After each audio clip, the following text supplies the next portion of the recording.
മിക്കുവിന്റെ സുവിശേഷം.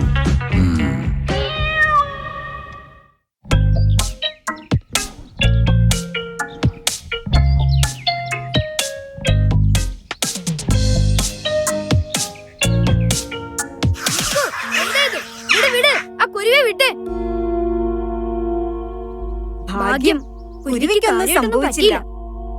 എടാ മിക്കു, നീ ആള് കൊള്ളാലോ. നീ എങ്ങനെ ഈ വീട്ടിലെത്തിയെന്നറിയാവോ? 3 കൊല്ലം മുമ്പിലത്തെ കാര്യമാ, ഞാൻ പറയാം. മിക്കുവിന്റെ സുവിശേഷം, ഒരു ഫ്ലാഷ് ബാക്ക്.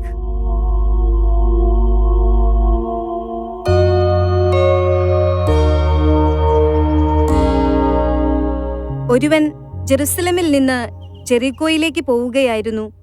അവൻ കവർച്ചക്കാരുടെ കയ്യിൽ പെട്ടു.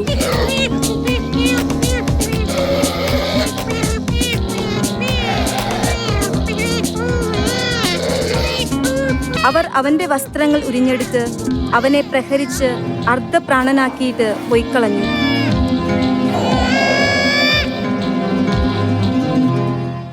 ഒരു പുരോഹിതൻ ആ വഴിയെ വന്നു. അവനെ കണ്ട് മറുവശത്തുകൂടെ കടന്നുപോയി. അതുപോലെ ഒരു ലേവായനും അവിടെ വന്നപ്പോൾ അവനെ കണ്ടെങ്കിലും കടന്നുപോയി.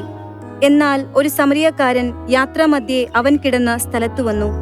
അവനെ കണ്ട് മനസ്സലിഞ്ഞ് അടുത്തു ചെന്ന് എണ്ണയും വീഞ്ഞുമൊഴിച്ച് അവന്റെ മുറിവുകൾ വച്ചുകെട്ടി തന്റെ കഴുതയുടെ പുറത്തു കയറ്റി ഒരു സത്രത്തിൽ കൊണ്ടുചെന്ന് പരിചരിച്ചു.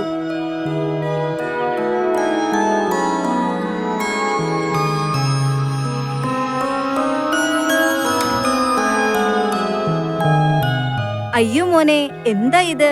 മോൻ സ്കൂളിൽ പോയില്ലേ? ഇവൻ എനിക്ക് വേണം മമ്മി.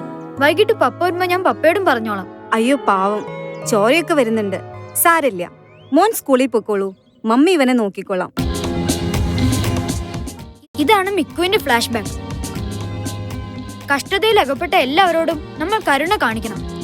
അതുകൊണ്ട് മിക്കു ഒരു നല്ല സമരിയക്കാരനാകണം. ഇന്നു മുതൽ ഈ കുരുവിയുടെ ഒരു നല്ല അയൽക്കാരനായി നീ ഉണ്ടാകണം. ഓക്കേ? ഞാനും പോയി അതുപോലെ ചെയ്യാം. വല്ലാത്തൊരു ടിസ്റ്റായി പോയി. നിങ്ങളും പോയി ഇതുപോലെ ചെയ്യുവിൻ. Like, share and subscribe.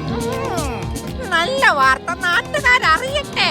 മിക്കുവിന്റെ സുവിശേഷം. സംഗതി കളറാണ് കേട്ടോ.